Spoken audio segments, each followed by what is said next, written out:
10월의 마지막 주일입니다. 교회력에서 오늘이 무슨 날인지 아십니까? 오늘이 종교개혁 주일입니다. 마틴 루터가 95개조 방방문을 비텐베르크 성당의 성당의 문에다가 붙이잖아요. 이것이 종교개혁의 불씨가 되었습니다. 그런데 이 날짜가 1517년 10월 31일입니다.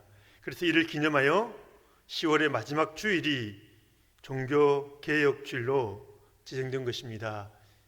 이걸 기억하기 쉬운 방법이 있는데요. 10월 31일 또 다른 날인데 무슨 날인지 아십니까? 할로윈데이입니다. 할로윈데이가 같은 날짜로 이렇게 제정이 되었습니다. 이 종교개혁이 참으로 중요한 날인데요. 당시 중세 가톨릭에서 종교개혁을 통해서 새롭게 시작했던 교회가, 새롭게 형성되었던 교회가 개신교다, 그렇게 이야기를 하지요. 프로테스탄트, 기존의 잘못된 교회에 저항해서 새롭게 형성된 교회, 개신교라고 그렇게 이야기를 합니다. 종교개혁을 인정하지 않는 가톨릭과 이제 다른 길을, 어찌 보면은 같은 교회라고 말은 하지만 전혀 다른 길을 걷게 되는 것입니다. 이 종교개혁이 우리에게 중요한 이유가 무엇입니까? 잃어버렸던 기독교의 핵심 교리를 되찾은 날이기 때문입니다. 기독교가 어떤 종교인가, 그 핵심을 선언한 그런 날이기 때문입니다. 우리 개신교회가 어떤 교회인가 그것을 알고자 한다면 우리는 항상 종교개혁대로 되돌아가야 하는 것이죠. 이 종교개혁의 핵심 메시지를 한마디로 어떻게 표현할 수 있을까요? 오늘 설교의 제목입니다. 오직 믿음으로. 한번 따라해 보시기 바랍니다. 오직 믿음으로. 이것이 종교개혁의 그 주제인데요. 이것을 당시 라틴어로 표현을 하면 솔라 피데, 그렇게 이야기를 합니다. 피데가 믿음을 말하고요, 솔라는 오직, 유일한, 그런 뜻을 가지고 있습니다. 오직 믿음으로, 그런 뜻이 되는 거죠. 세계사 속에서 종교개혁을 이야기할 때에 주로 기독교의 도덕 회복 운동이다, 그렇게 소개를 많이 합니다. 중세 타락한 기독교를 도덕적으로 개혁하고자 했던 운동이다, 그 말이죠. 물론 틀린 말은 아니지만 그보다 근본적인 것은요, 잘못된 교리를 올바로 세우는 운동이었다. 프로테스탄트 개신교로서 우리는 그렇게 종교개혁을 기억해야 하는 것입니다. 이것이 보다 정확한 대답이다 할 수가 있는 것이죠. 인간의 선행에 은혜가 합쳐져야 구원을 받을 수 있다. 이것이 당시 가톨릭의 구원 교리였습니다. 그런데 이때 루터가 나타나서 아니다, 오직 믿음으로 구원받는다. 예수 그리스도가 우리를 위해 이루신 그 일을 믿음으로 받아들임으로써만 우리 구원이 이루어진다, 그것을 선언했던 것입니다. 이 구원 교리는 개신교와 가톨릭의 결정적인 차이가 되는데요, 이 구원 교리, 가장 중요한 교리에서 차이가 나니까 그 뒤에 모든 부분들이 달라지게 되는 거지요. 그리고 이 믿음으로 구원받는다는 이 개신교의 그 구원 교리는요, 동시에 기독교와 다른 모든 세상의 종교의 그 구원 방식의 차이가 되는 것입니다. 세상 모든 종교들이 어떻게 구원받습니까?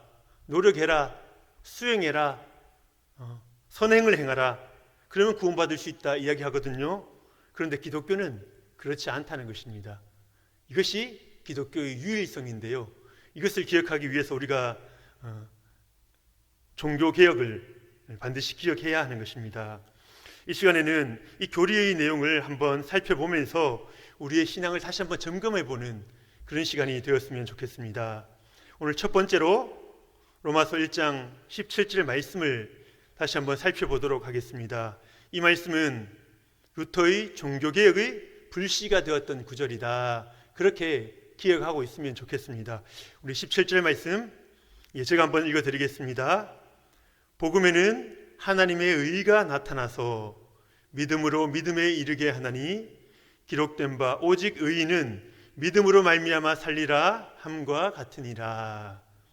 아멘.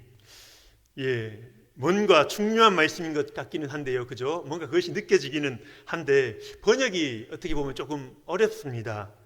이것을 쉬운 성경에서 잘 번역하였는데요, 제가 쉬운 성경 버전으로 다시 한번 읽어드리겠습니다. 하나님께서 주시는 의가 복음에 계시되어 있습니다. 성경에 의인은 믿음으로 인하여 살 것이다 라고 기록되어 있듯이 하나님께로부터 오는 의는 처음부터 끝까지 믿음으로 얻을 수 있는 것입니다.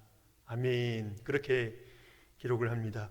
훨씬 이해하기가 쉽지요. 복음에 하나님의 의가 나타나는데 오직 믿음으로 이것을 얻을 수 있다, 그 이야기를 하고 있는 것입니다. 루터가 이 구절을 읽다가 정신이 번쩍 들었던 거죠. 루터의 이야기를 조금 들려드릴까 하는데요, 루터는 사제의 길을 걸어가면서, 당시 가톨릭 교회였으니까 목사라는 말은 뒤에 생겼고 다들 사제 아닙니까? 이 사제의 길을 걸어가면서 고민이 참 많았습니다. 그러나 아무리 생각해도 자신의 죄가 너무 많은 거예요. 자신의 죄에 이 루터가 아주 민감했다고 합니다. 그래서 루터는 항상 죄의식에 시달리면서 살았던 것입니다. 그래서 이 죄 문제를 어떻게든 해결해 보려고 일부러 착한 일들을, 선행을 많이 행하기도 해봤고요, 또 하루에 몇 번씩이나 선임 사제에게 가서 고해성사를 하기도 했다고 합니다. 그런데 하도 사소한 것들을, 그 내용을 가지고 와서 고해성사를 하니까 제발 죄 같은 죄 좀 가지고 와서 고해성사를 할 수 없겠니? 그런 핀잔까지 들었다고 합니다.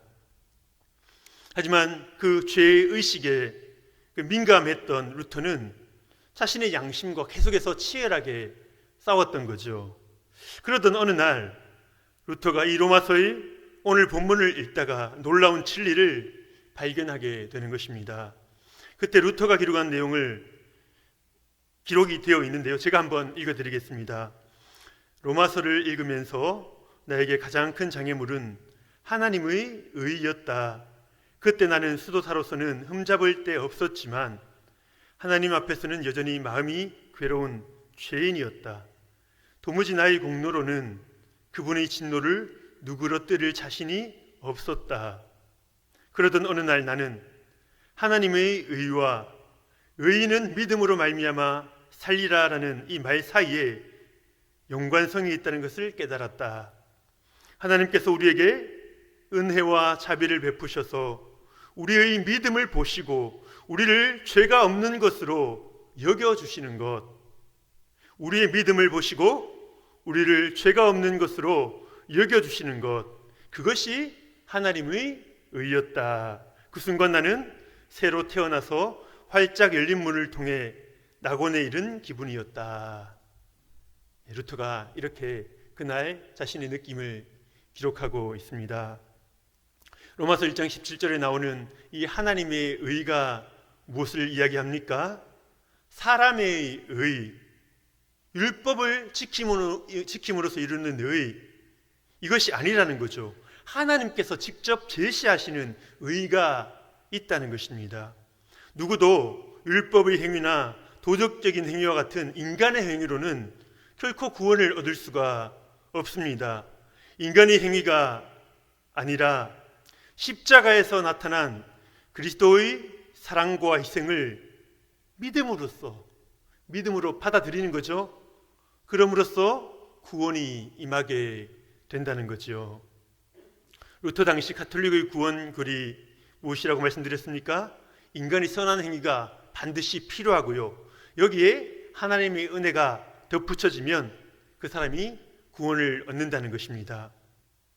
이것을 쉽게 말하면요, 행위로, 나의 어떤 노력으로 구원을 쟁취해야 한다는 것입니다.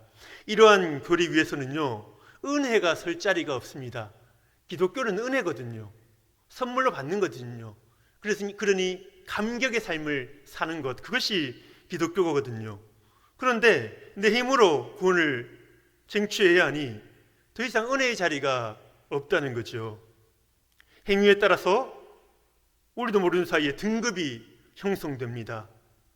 높은 등급을 쟁취하면 그만큼 자랑할 게 많고 많은 사람의 그러면 부러움의 대상이 되는 거죠.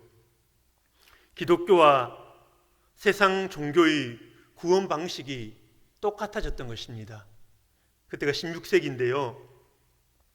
자신의 노력으로 구원받으니 자신이 이룬 것들을 자랑하는 거지요. 세상이나 교회나 똑같았다는 것입니다.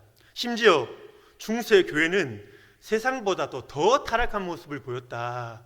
그렇게 많이 기록을 합니다. 세상보다 돈을 더 좋아하고 세상보다 권력을 더 좋아했습니다. 세상보다 자기 이름을 더 드러내기를 원했습니다. 바로 믿음으로 구원을 얻는다.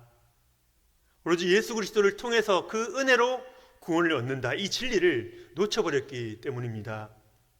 루터는 교회가 잃어버렸던 이 진리를 되찾았던 것이죠. 이 진리 안에 교회의 거룩성이 회복되고 교회의 능력이 회복되었던 것입니다. 오늘날 한국 교회를 바라보면서 사람들이 어떻게 진단하고 있습니까? 한국 교회가 믿음만 너무 강조하다 보니 행위를 잃어버렸다는 것입니다. 그러니 믿음과 행위의 균형을 맞추기 위해서 선한 행위를 많이 하도록 그렇게 설교를 해야 된다는 것입니다. 그래서 어떤 신학자들은 이런 이론을 내놓았습니다. 전통적인 구원의 교리가 무엇입니까? 믿는 즉시 우리에게 그 하나님의 구원이 임하잖아요. 그런데 이것이 잘못되었다는 것입니다. 처음 믿을 때에 의롭다고 인정해주는 첫 번째 칭의가 있지만 신앙생활의 마지막에 이루어지는 두 번째 칭의도 있다는 것입니다. 첫 번째 칭의 후에 선하게 행동하고 좋은 일들을 많이 한 사람은 두 번째 칭의를 얻을 수 있다는 거죠. 그렇지 못한 사람들은 어떻게 됩니까? 두 번째 칭의를 얻지 못하고 최종적인 구원에는 이를 수 없다. 그러니까 이렇게 경고를 해야지 사람들이 정신을 차릴 것 아니냐. 어떻게 인간의 논리로 생각하면 일리가 있어 보입니다. 이렇게 해야지 믿는 자들이 지옥 가기가 두려워서 선하게 살려고 하지 않겠습니까? 하지만 이것은 잘못된 교리라는 거죠. 잘못된 신학입니다. 성경에서 결코 그것을 이야기하지 않는다는 것입니다. 오직 믿음으로 구원받는 게 아니라 선한 행위가 있어야 구원받는다는 그 중세교회로 되돌아가는 것입니다. 그 교리가 성도의 삶을 거룩하게 할 수 없고요. 교회를 거룩하게 만들어 줄 수 없는 것입니다. 그래서 우리는 이 시점에서 솔라피데, 오직 믿음으로라는 교리를 다시 한번 생각해야 하는 것입니다. 우리 두 번째로 오직 믿음으로 구원받는다는 그 교리의 내용을 한번 살펴보려고 합니다. 오직 믿음으로 구원을 받는다. 이것을 네 한자로 어떻게 표현합니까? 이신칭의 그렇게 표현을 합니다. 우리 성도님들 다들 많이 들어서 알고 계실 것입니다. 한자어를 차례대로 푼다면 믿음으로써 의롭다고 칭함을 얻는다. 그렇게 되겠죠. 여기서 의롭다는 개념은 하나님과의 관계를 회복하고 하나님 앞에 설 수 있다. 그것을 이야기해 주는 건데요. 그래서 이것은 곧 구원받았다라는 말과 동일한 것입니다. 자, 그럼 여기서 제가 질문을 하나 드려보려고 합니다. 예수님을 믿고 구원받은 우리, 여기 있는 우리는 의인입니까? 아니면 여전히 죄인입니까? 우리 본질이 어떠한가 하는 것입니다. 어떻습니까? 우리는요, 여전히 죄인이에요. 우리 마음속을 들여다보면 우리가 금방 알 수 있지 않습니까? 죄를 짓고 있다면 죄인 아니겠습니까? 죄를 안 지어야 의인이 될 수 있는 거죠. 여전히 악한 것들이 우리 안에 가득 차 있고요. 실제로 우리는 죄를 지으며 살아가고 있습니다. 그렇다면 우리에게 또 다른 문제가 생기죠. 우리가 죄인이라면 우리가 어떻게 이렇게 하나님 앞에 나와 예배 드릴 수 있느냐 하는 것입니다. 거룩하신 하나님 앞에 나오면 죄인은 불에 타버립니다.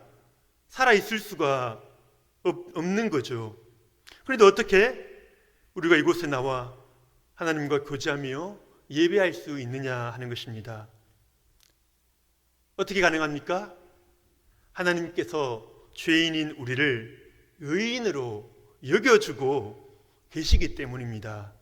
우리는 죄인인데 우리가 예수 그리스도와 연합하여 예수님을 온전히 믿음으로 신뢰할 때에 예수 그리스도의 의로움이 우리 죄를 덮어주시는 것입니다. 그래서 하나님은 우리를 의롭다 여기시고, 우리 죄인이지만, 본질은 죄인이지만 의로운 사람으로 여겨 우리와 친히 교제를 나누시는 것이죠. 그래서 우리가 의롭다고 칭함을 받는다 하는 것은 우리 본질이 이루어진 게 결코 아닙니다. 하나님은 심판의 법정에서 하나님께 의로운 자로 판결을 받았다. 하나님께 그 법적인 판결을 받았다는 것입니다. 우리 법적인 상태가 의로움, 죄 없음, 하나님께서 그렇게 딱 판결을 내려주신 것입니다. 반면에 실제의 삶에서는 우리가 여전히 죄와 싸우며 조금씩 성화되어가는 그 삶을 죽을 때까지 살아가는 거죠. 이 칭의 내용이 중요한 이유가 있는데요. 가톨릭의 성화 그리고 성인의 개념과 이것을 비교해 볼 수가 있습니다. 우리 개신교에서 그리스도인들의 삶은 뭐냐, 이렇게 적용해 볼 수 있을 것 같습니다. 평생 자신이 얼마나 큰 죄인인지 깨달아가는 과정이다. 이것이 그리스도인의 삶입니다. 내가 얼마나 큰 죄인인지 날마다 더 깊이 깨달아가는 것이 우리 그리스도인의 삶인 것입니다. 우리 인간은 자신이 상당히 괜찮은 사람이라고 생각하며 살아갑니다. 누구나 그렇습니다. 그런데요, 하나님께서 허락하시는 고난과 역경을 통과하면서 자신이 얼마나 악한 자인지 그것을 깨닫게 되는 것입니다. 내가 별 볼 일 없는 존재구나. 내가 참으로 추한 존재이구나. 너무나 부끄럽구나. 우리의 그 참 본 모습을 볼 때 우리가 얼마나 부끄럽습니까? 그때 강철 같은 우리 그 자기 의가 조금씩 부서지게 되는 것입니다. 아, 내가 죄인이구나. 내 힘으로 안 되는구나. 내게 예수 그리스도가 필요하구나. 예수 그리스도를 붙들게 되는 거죠. 믿던 나라는 존재가 무너질 때 우리의 자존감이 함께 무너집니다. 이때 우리 그리스도인이 다시 일어날 수 있는 방법, 바로 나의 그 연약함을 더 큰 채워주시는, 나의 그 연약함을 채워주시는 더 큰 예수님의 은혜를 경험하는 것입니다. 예수 그리스도의 은혜가 우리가 생각했던 것보다 더 크다는 것을 체험하며 살아가는 거지요. 그 은혜로 우리가 일어설 수 있는 것입니다. 더 큰 죄인임을 깨닫고 더 큰 은혜를 붙들다가 결국은 나의 의지하던 것들은 다 죽어 부서지고 하나님의 은혜로 가득 차게 되어 하나님 만나러 가는 것, 그것이 우리 그리스도인의 삶이고 이것이 기독교에서 말하는, 우리 개신교에서 말하는 성화입니다. 그런데 반면에 가톨릭에서 말하는 성화는 무엇입니까? 인간이 자신의 능력으로 이루는 성화입니다. 남들보다 더 선한 삶을 산 사람들에게 가톨릭은 성인의 칭호를 붙여줍니다. 성 프란시스코, 성 베드로, 그리고 성녀 마더 테레사, 가톨릭이 아예 공식적으로 성인이라고 선포를 하는 거죠. 그 할로윈 데이의 유래를 살펴보았더니 이것이 만성절이라는 그 절기에서 나온 건데요. 이 만성절이 뭐냐면 많은 성인들을 섬기는 날이 있는데 그 날짜에 들어가지 않는 모든 성인들을 기리고 섬기는 날, 그것이 만성절인데요. 이것이 귀신을 섬기는 날로 그렇게 된 것입니다. 성인의 칭호를 받은 자들은 다른 성도들과 차별화됩니다. 하나님께 더 가까운 계급으로 올라가는 거죠. 인간의 영광이 드러나고 하나님의 영광은 가리워집니다. 믿음으로 받는 구원이 아니고 은혜로 얻는 성화가 아니라는 것입니다. 오늘날 한국교회 안의 모습들을 바라보며 우리가 개신교 교리를 버리고 가톨릭을 따라가고 있지는 않은가 우리가 생각해 보아야 합니다. 이신칭의가 있는 곳, 즉 믿음으로 구원받는 곳에서는요, 인간의 영광이 드러날 자리가 없습니다. 하나님의 영광만이 온전히 드러나고요, 교회가 거룩해집니다. 함부로 할 수 없습니다. 세상의 교회를 함부로 못해요. 성도 개개인의 성화가 이루어지는 것입니다. 우리 능평교회와 우리 모든 성도님들이 다시 한번 오직 믿음으로서의 교리를 붙잡고 하나님의 그 거룩하심을 닮아갈 수 있기를 예수님의 이름으로 축복합니다. 우리 다음으로 살펴볼 것은 믿음으로 구원받는다라고 말할 때 이 믿음이 도대체 어떤 것인가 하는 건데요. 믿음이란 보통 어떤 사람에 대한 신뢰를 가리키는 말이지 않습니까? 성경이나 신학에 있어서 믿음이라는 말의 의미는 조금 다릅니다. 신학에서 믿음이란 뭐냐? 인간이 절대자의 뜻을 받아들이는 방법입니다. 계시에 응답하는 것, 그것이 믿음이라는 거죠. 내 머리로 판단하고 이성으로 판단해서 받아들이는 것이 아니라 하나님의 말씀이기에 믿음으로 받는 것, 그것이 믿음입니다. 그분을 내게 굴복시키는 것이 아니고요, 내가 그분께 굴복하는 것, 나의 그 중심을, 이 자리를 내어드리는 것이죠. 내가 그분께 굴복하는 게 믿음이다, 이렇게 말을 할 때에 믿음이라는 단어는 반드시 어떠한 인격적인 관계, 인격적인 대상을 가지고 있다는 것을 알 수 있습니다. 그 인격적인 대상이 누구입니까? 우리 3장 21절 22절, 로마서 3장 21절 22절 말씀 제가 한번 읽어 드리겠습니다. 같이 한번 읽겠습니다. 뒤쪽에 넘기셔서 한 장만 넘기시면 됩니다. 3장 21절 22절 시작. 이제는 율법 외에 하나님의 한 의가 나타났으니 율법과 선지자들에게 증거를 받은 것이라. 곧 예수 그리스도를 믿음으로 말미암아 모든 믿는 자에게 미치는 하나님의 의니 차별이 없느니라. 여기서 앞에서 17절 1장 17절에서 나왔던 그 하나님의 의가 다시 더 자세히 설명되는데, 이때 뭐라고 말하냐? 예수 그리스도를 믿음으로 말미암아 모든 믿는 자에게 미치는 하나님의 의다. 믿음의 대상이 누구라고요? 예수 그리스도. 우리 다 알고 있는 것 같지만 다시 한번 짚어봅니다. 우리 믿음의 대상은 다른 누구도 아니고요, 예수 그리스도 한 분이십니다. 예수 그리스도는요, 갑자기 나타난 인물이 아니고요, 율법과 선지자들의 증거를 받은 분입니다. 구약이 예언하였던 바로 그 인물입니다. 그래서 오직 믿음으로라는 구호는요, 오직 예수 그리스도를 통하여라는 구호, 이제 솔라 크리스투스 그렇게 이야기하는데요, 같은 말입니다. 왜요? 믿음이 대상이 바로 예수 그리스도이기 때문에 믿음으로 구원받는다는 것은 예수 그리스도를 통하여, 오직 예수 그리스도를 통하여서만 구원 얻는다는 것을 말하는 것이기 때문이죠.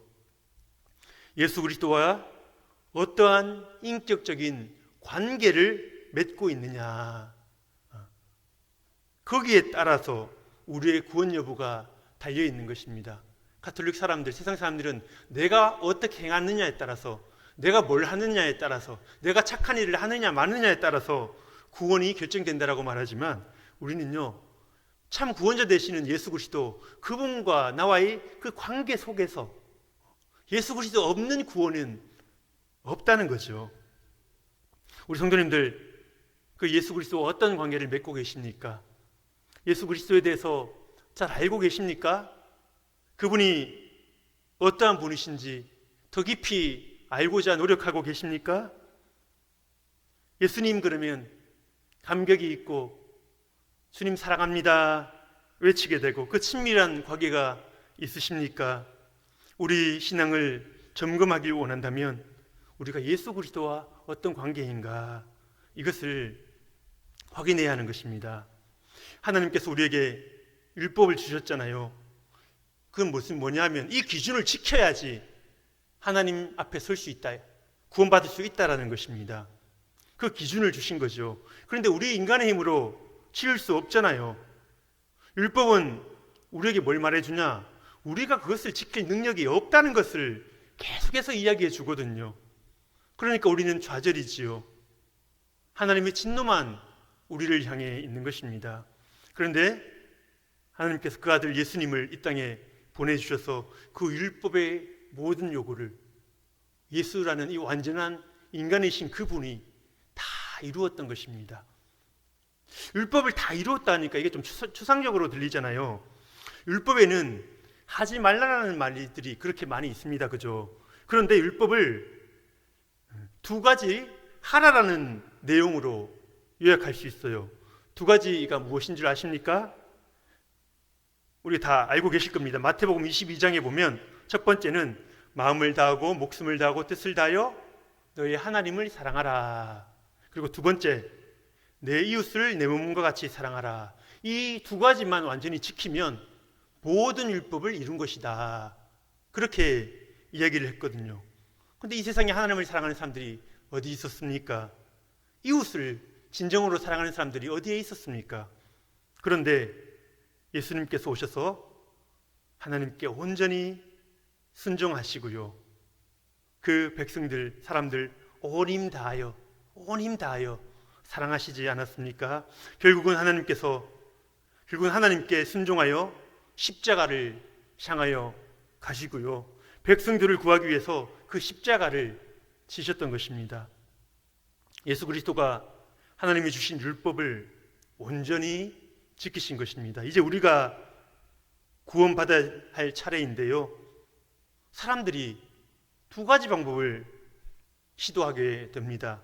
첫 번째, 어떻게 시도하느냐? 구원받기 위해서 예수님을 보면서 나도 내 힘으로 율법을 온전히 지키리라. 내 힘으로 하나님을 사랑하겠다. 이웃을 사랑하겠다. 그렇게 노력하는 자들이 있고요.